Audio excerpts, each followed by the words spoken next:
Alam niyo po, kaibigan ko yang si Atty. Gadon. In fact, lagi kami nagko-concert niyan. But kasamang Larry, I'm sorry, but this is no laughing matter. I am an officer of the court and as such, isang katungkulan ko na ipagtanggol ang karangalan at reputasyon ng ating kataas-taasang hukuman. So, I'm sorry. I hope we can still be friends. Sa akin, this is nothing personal. This is part of my duties as an officer of the court. I had to do this. I hope you understand.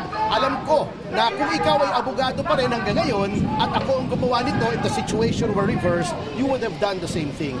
Pero kung gusto mo magkantahan, wala pong problema sa atin. Passion natin yan, kasamang Larry.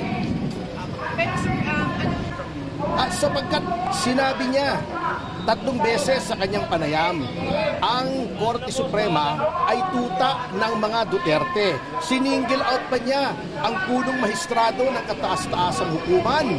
At 3 beses niyang sinabi, I was scandalized to meron tayong freedom of expression and sometimes I have also criticized some decisions of the court. There should be boundaries.